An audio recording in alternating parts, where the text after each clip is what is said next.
Welcome to another episode of Business by the Numbers. I'm your host, Hunt Emrys, CPA with Parmelis and Associates. Should you record your sales when the deposit actually hits your bank account or when you actually sold that job? Should you record your parts cost when you actually installed that part on a customer's car or when you decide to pay your parts vendors? Should you record your payroll when you actually pay your team or when that team actually did that work? Well, if you don't know the answer to these questions, this week's episode is for you. Accrual accounting, cash basis accounting, what is it? What is the difference?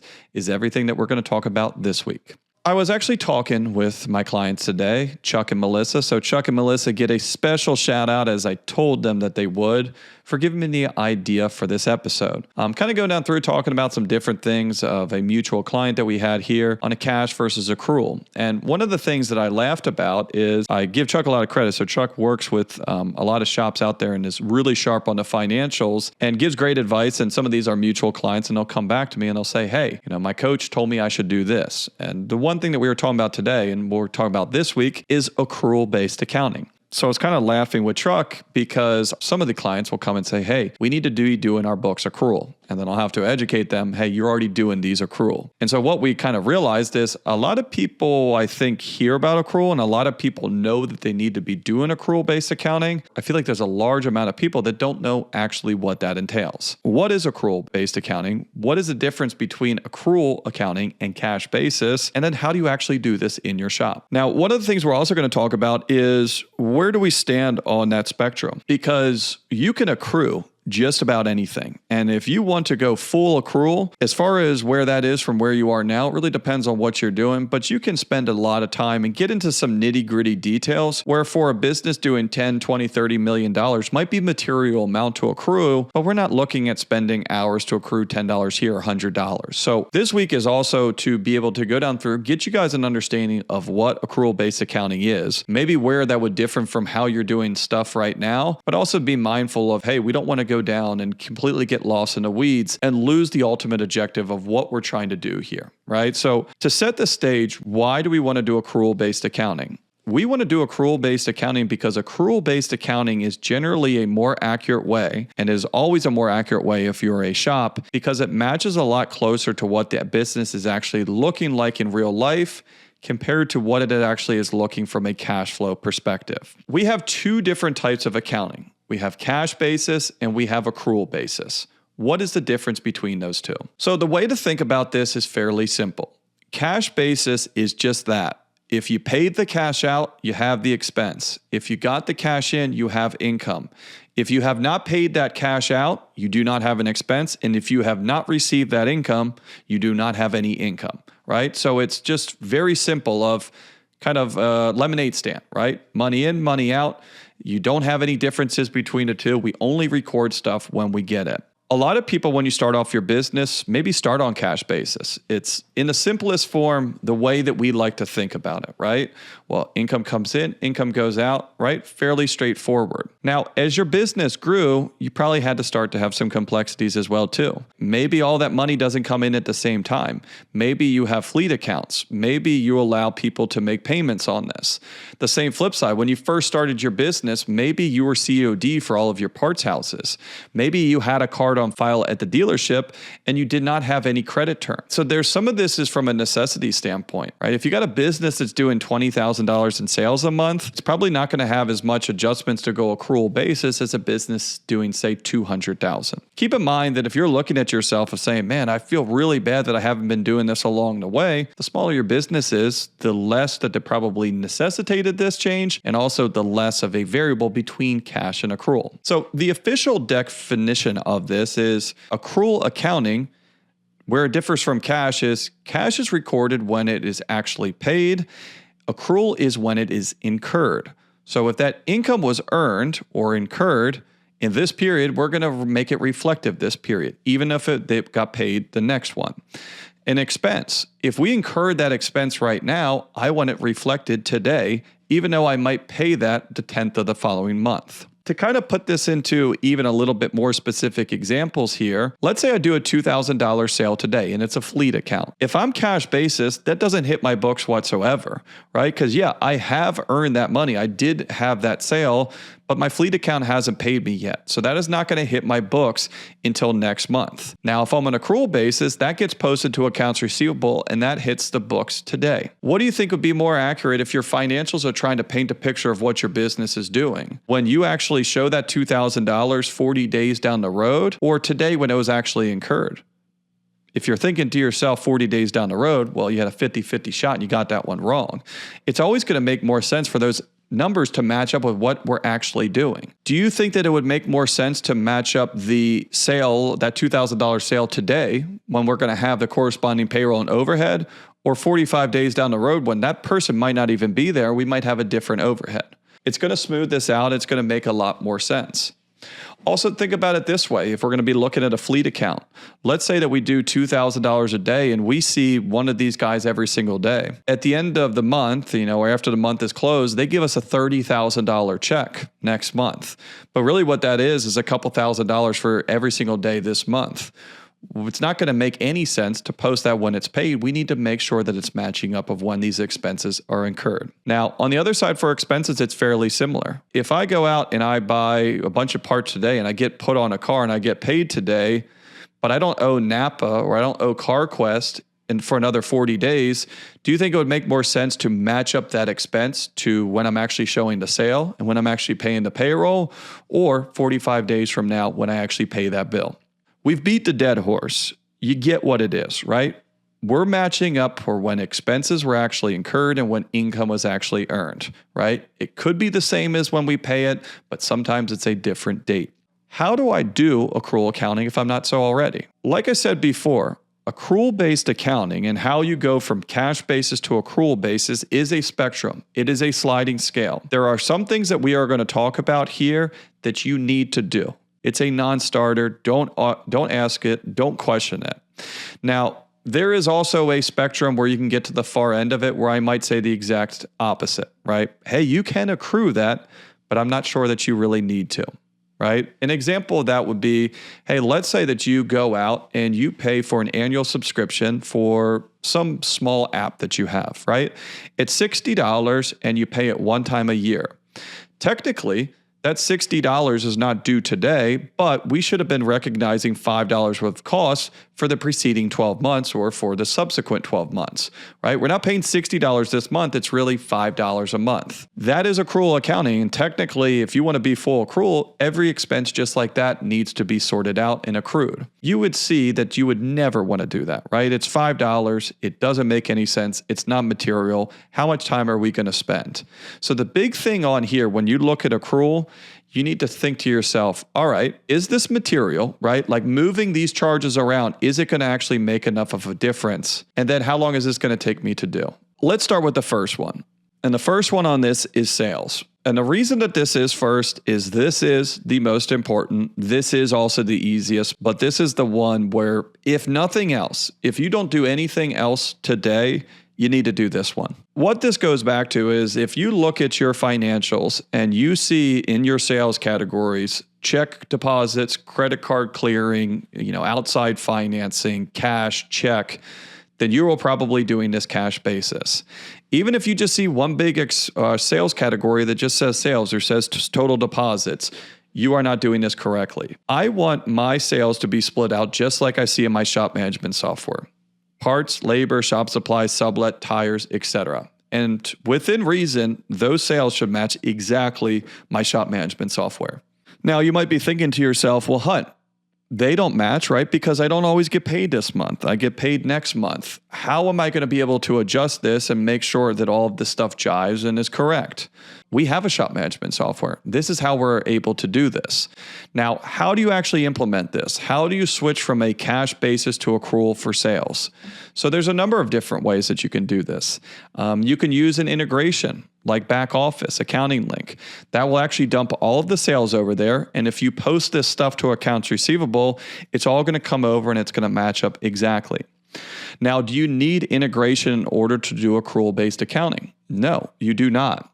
And even a lot of my clients that do ultimately end up doing integration, we show them how to do this stuff manually behind the scenes. And if you want to do this manually, there's resources out there. There is videos that we've done on this. I don't want to kind of get too into the weeds on this because I think it's a little bit confusing to explain just verbally on here. But the general idea is that you can do a daily sales entry. What the daily sales entry looks like is it's reconciling the sales to the deposits. If we're looking at this and our daily sales today was $5,000, but we only received $4,700 in deposits, we're going to have to figure out where the difference is. The general idea on it is we're going to credit the sales, right? So we have parts, labor, shop supplies, sublet sales. We also probably have some sales tax, so that's going to go in there as well. We're going to look over there and we see we have all these sales and all these taxes. If we got paid the exact same amount in cash, we don't even need an entry. Those are going to match and those are going to jive. But generally what you're going to see is sales are either higher than your deposits, and we know that that difference is going to go to accounts receivable and increase it, or our deposits are going to be higher than our sales, which means someone pays us out of accounts receivable and we're going to reduce it. So in a perfect world, your sales match to the penny in your QuickBooks compared to your shop management software, and also your accounts receivable does as well too. Because remember, if sales go up and we didn't get all the deposits, it's going to be sitting in accounts receivable, money that is owed to us. Now, the sales are already recorded, and so 15 days down the road when that customer pays us, it's not going to hit sales, right? Because sales are already posted. It's going to go into accounts receivable. It's going to come out of there and go into our bank account. Once we have recorded the sale, the profit and loss is never going to change, right? Because the sale is already recorded. The only thing that is now going to change is on the balance sheet because we have cash and accounts receivable. So this is allowing us to lock and have our profit and loss match the actual sales on the day that it happened. Also allows us to do everything else that we're talking about here today. This is why this is so important. If you're going to do nothing else, do this. And if you're not going to do this, don't do anything else. Because if you don't accrue your sales, there's no reason to accrue your parts. There's no reason to accrue the payroll. You're already missing the boat and probably the biggest material amount that it doesn't make any sense. Now, have I ever seen a shop that accrued everything else and not sales? No, it's fairly unrealistic, but I just got to stress how important that is. Sales should be what you sold that day, not what you were paid that day. That is the big thing you need to remember. And at the end of the day, your sales in QuickBooks should match your shop management software. Should it be to the penny? Yeah. Is it going to be? Probably not, right? You can post stuff in previous period. There's going to be adjustments. But if I'm looking at something and it says, hey, my sales were $135,300, and I look at it and it's $135,301, no, I'm not freaking out, right? There is going to be just some intricacies, adjustments, changes, etc. Now that we've answered the question of, well, what is accrual? Am I accrual, right? Then you ask yourself, well, am I accruing my sales? Do my sales match my shop management software? So if you're saying to the answer to this, yes, they do, perfect, move on to the next one. If you're saying to yourself, Hunt, no, they do not, I shouldn't say stop this episode, but to a certain extent, hey, listen to the rest of this episode.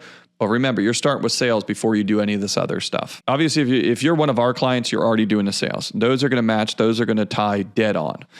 We don't have a single shop. We used to have some people that liked to do this old school because they had a different reason. Every single one of our shops, the sales match. It's just kind of a procedure. You're not going to be able to find someone that doesn't. Now, on the cost of goods sold side, again, this is something that 95% of our clients are doing. 5% are not for whatever reason. Either they don't want to, it doesn't make sense, etc. These are the two things that we need to be doing for everyone. Generally, we already see sales when it comes in the door. A lot of times we are adjusting the process or how we're recording the cost of goods sold side. I will tell you on the cost of goods sold side, and we're talking really about parts here, that sometimes you don't need to do this. I'm going to still say you probably have to, but some of you guys actually don't need to accrue your parts because you're COD. If you have a credit card on file with the dealer, with the parts house, and every time they deliver a part every single day, they hit your credit card, you probably don't need to do anything else because all of this stuff is pretty much already going to get hit because there is no difference between when the cost is incurred and when it's paid because you're incurring it and paying at the same time. Now, for everyone else out there, you probably have 2 to 3 big vendors that you pay on credit terms. So you go and you buy all your parts from Napa, CarQuest, O'Reilly's, and then the 10th, the 15th of the following month, you pay your parts bill. What you need to do is fairly simple. So right now, if you are entering that bill, you're going to enter that bill in on, let's say, November 10th, even though that is going to be an October expense. If you're already entering the bill, then the only thing that you need to change is on that bill, instead of saying November 10th, you say October 31st. Whatever day you put on that bill in QuickBooks is when it's going to show up on your profit and loss, no matter if you pay that bill next month or the following month. That bill date is very important. So if you're already entering a bill, the only thing that you need to change is make sure that that bill date is reflective in the month that those expenses were incurred and not the bill date that that was sent out. If you're thinking to yourself, well, Hunt, I don't enter any bills into QuickBooks. I just write a check out whenever I pay the parts house. If you have a smaller one, right? If you only buy a couple $100 of parts from this vendor every single month, then maybe you don't need to do it for that one. But you need to do it for your big ones because that's going to be enough to swing this. So instead of writing a $20,000 check and coding it in this month's parts cost, I'm going to have one extra step when I pay my parts bill this month. What I'm going to do is I'm going to say, all right, here we are, a week or two into the following month, I need to write a check to Napa for $20,000. I'm going to go and I'm going to create a bill in October so that I can post this expense for October. And then instead of writing the check to Napa, I'm going to go and pay this bill. That check is still going to go out for today. It's still going to be in this current month. But since we posted that bill to the correct period to October, we know the expenses are going to be categorized correctly. I have to stress this again. If you have a credit account, if you have a parts house that gives you credit terms on this, you need to accrue those expenses, right? Because what ends up happening if you do not do this is we have hangovers, right? So if you have a really good month followed by a pretty bad month or just even a down month, we have all of those increased parts costs that are going to carry over into the following month. And so what ends up happening is when you have a really big month, it looks even better than it really was because your parts cost is going to be lower than what it really is because some of those expenses are pushed forward. And then the following month is going to look much worse than it really is because we're going to have lower sales and higher than average parts costs because those parts are leaking over into the other month. You're going to have stuff, depending on what level of detail that this goes into, there's always going to be stuff that carries over. Longer term projects, maybe you have an engine job that get carried over into the previous month. We're going to try to stamp as much of that stuff out, but you're always going to have that, right? And so when I tell my clients, hey, we're not shooting to have zero variables in our financials. There's always going to be something where if you look at this and you're going to say, hey, I was expecting that to be 50%, it's 42%. Oh, but I know this, and this is happening. That's normal. Do not ever shoot to have zero variables in the financials that there isn't going to be some context that you might need to add, but we want to knock out the easy ones. Let's eliminate all the easy variables that we can just have process and procedures so they're not even in there at all. Isn't that going to be a lot easier than trying to say, all right, but I did this, back that out, add this. The easier these financials are, the more accurate, the easier are they to read, the easier they're going to be able to implement and actually use in your business. Sales, parts cost, no-brainers. You got to do those, right? Let's get into our last two, which is going to be payroll and then all the other overhead. Payroll is another one that I wouldn't say is commonly accrued. It is sometimes accrued. The idea behind payroll is if you're weekly, when you pay this Friday, you're actually paying for the previous week. If you're bi-weekly, then you're paying this week for the previous 2 weeks, but actually even a week delayed. You can imagine here that if you are not accruing your payroll expense, especially if you're bi-weekly and especially if you're flat rate or commission based, when you actually pay this stuff is getting farther and farther away for what is actually incurred. If you are having issues where your payroll cost is swinging drastically and it's affecting your ability to read the financial statements, then what we do for those clients is we can actually start accruing those. If you look at this and you say, all right, the first week of pay that we had for this month actually needs to go back to the previous month. So we would actually accrue those expenses the previous month. Then the same flip side of it is if we look at the end of this month, we're going to have to say, hey, we need to actually bring back some of those expenses for next month into this current month because 3, 4, 5 days of this current pay period leaked into the following one. This is the big thing on this one is you got to see if you actually have a swing. Right? Because sometimes we might be moving this one to the previous month and this one to the next month. But if we're just kind of swapping around apples to apples, we're moving these around to different areas, but the overall amount is still the same. If you're weekly and you pay all your guys hourly and it doesn't really change that much, are you going to be able to get a higher level of accuracy by accruing those? Yeah, absolutely. Is it material enough where it's actually going to change your financials or change your decisions? Maybe, maybe not. Now, if you're biweekly and you're flat rate and you're seeing a lot of volatility in your books, then yeah, you should probably do this. And this is why I like to kind of throw these caveats in there. If you're looking at your financials right now, whether you're, cash basis, whether you're accrual basis, whether you're flat rate, whether you're hourly, and you're looking at your labor costs and your labor gross profit margin, and it's pretty darn consistent throughout the year, then there's probably no reason to do too much to change that. If you are having big issues where you're looking at it and I'm saying, hey, I got 80% labor gross profit this month, it goes to 45 next month, up to 70% the following month, not only do you probably have a little bit of a productivity issue, but if you have a productivity issue, it's probably going to magnify the accrual or the lack of accruals even more. Does that mean that everyone listening to this episode needs to go out and accrue their payroll? No, right? And probably half or the majority, you do not need to change this, and you still have good, accurate financial statements.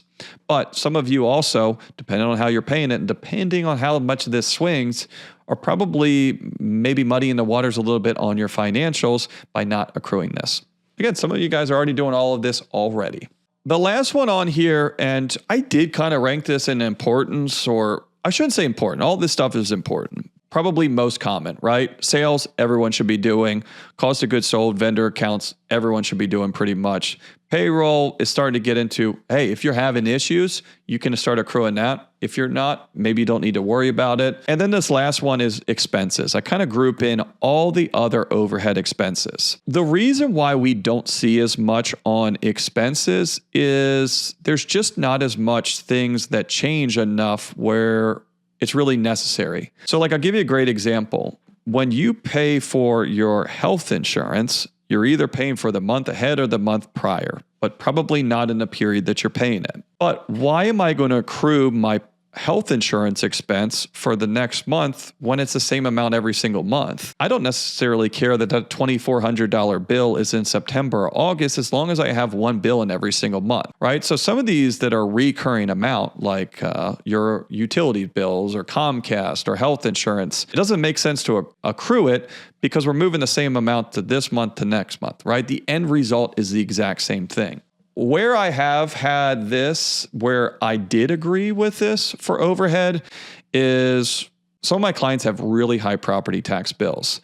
So one of my clients, he had a $36,000 property tax bill that he had to pay once a year.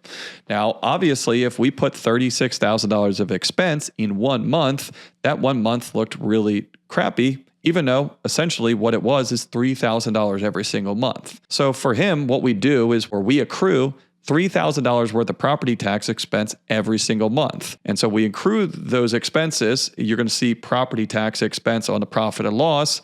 And then we have a liability, either in a bill, a payable, or just a regular liability on the balance sheet. So now every single month, we got $3,000 hitting the profit and loss, $3,000 building up in this liability. And so if we look at that year of financials, we can see consistent, smooth expenses for property taxes. And then when that bill actually comes due, we're paying off the liability on the balance sheet. So we're smoothing that income and we're actually showing a more accurate picture. That's a perfect example. And if that is the case for you, that is an example of what probably should be accrued. Now, the other side of this, you could have a big argument on there where people say, hey, Hunt, I do pay an $8,000 property tax one time a year. But when I pay that, I will look at that and keep in mind when I'm looking at my financials of, hey, this is probably artificially too low, where I know that the other months are artificially a little bit too high. So this is where the materiality comes in. You can see that $8,000 property tax bill, probably not going to accrue. $80,000 property tax bill, I probably will. So keep in mind of that materiality does make a big decision. One of the maybe more egregious ones that we were asked to accrue is I think it was life insurance. It was some sort of insurance policy.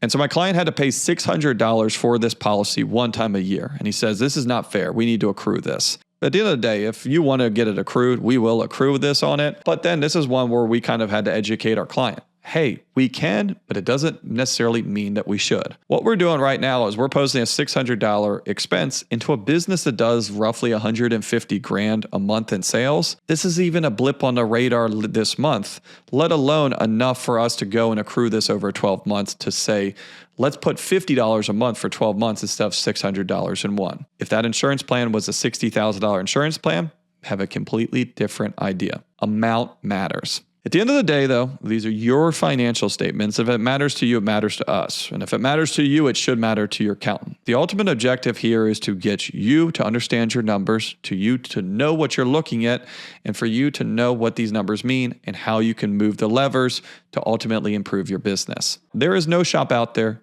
that shouldn't be recording their sales to AR. And arguably, there should be no shop out there that is not accruing their parts expenses. On the cost side of things, maybe not accruing all of them, but at least doing the top 3 vendors. And if you're doing this, your books are going to be 95% of the way there. Depending on payroll structure, depending on overhead, depending on amounts like we just talked about, maybe you could use to do more, but make sure you're working smarter, not harder. Please share with friends if you have any questions, comments, or concerns for future episodes. No, not concerns.